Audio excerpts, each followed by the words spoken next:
Hey everybody, Mr. Odom here, and I am going to work out a problem with you from section 3.5, number 22.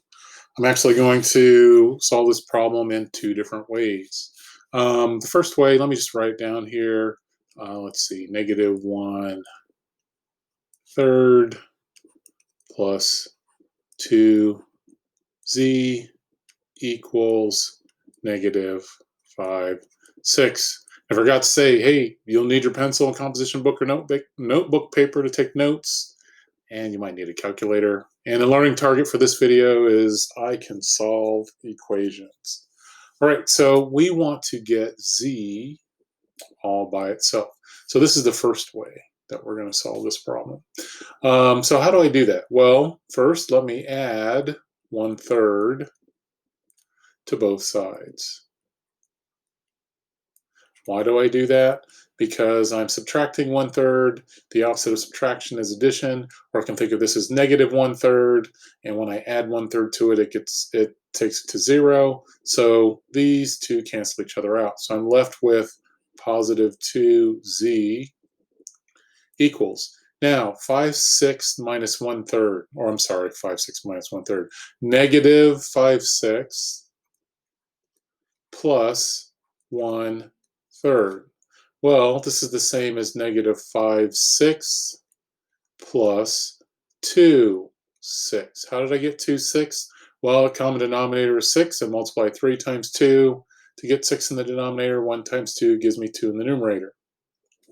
So this is the same as negative 5 plus 2 over 6, and that is equal to negative 3 over 6. And I can simplify that even more to negative 1/2. So all this math right here tells me that negative 5/6 plus 1/3 is negative 1/2. Okay, so far so good. Now we need to get z all by itself. So to get z all by itself, I can divide both sides by 2. So I can say 2z divided by 2, and I can take negative 1/2 and divide it by 2. And that's called a complex fraction, or I have a fraction in the numerator.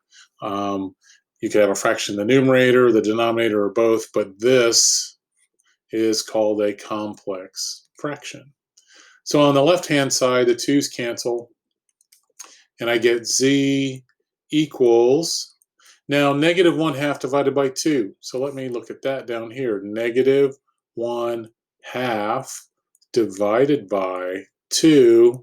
Remember, you use the keep, change, flip rule. So I keep the first number, change the sign to multiplication, write the reciprocal, or flip the second number. So negative 1/2 times 1/2 is just negative 1/4. So that's my answer, negative 1/4. Okay, so that's one way that we can solve this problem. There's a little bit of work involved, and that's okay. I don't mind a little work. Hopefully you don't either. Here it is. Let's try this other way to solve this problem. Let me write down negative 1/3 plus 2z equals negative 5/6. And I'm going to use a strategy that I've used before where I multiply. I'm going to put this over 1 to make it look like a fraction. I'm going to multiply each term by the lowest common denominator, which would be 6 in this case. Okay, or I can write it as 6 over 1.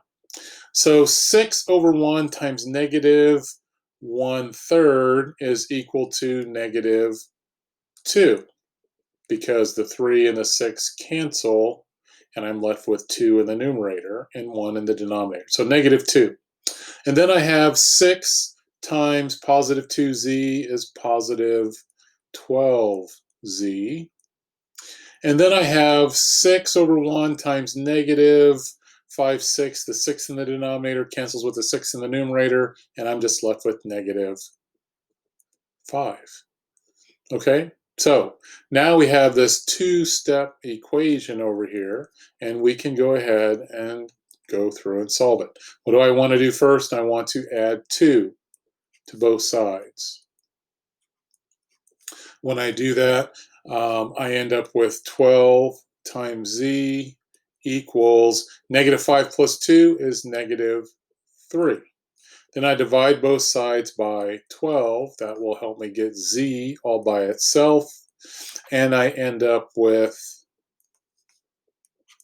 canceling with z equals -3/12. And before I put a box around that, I have to ask myself, is this in simplest form? And the answer is no, it's not. So I can divide the numerator and denominator both by 3, so I end up with -1/4.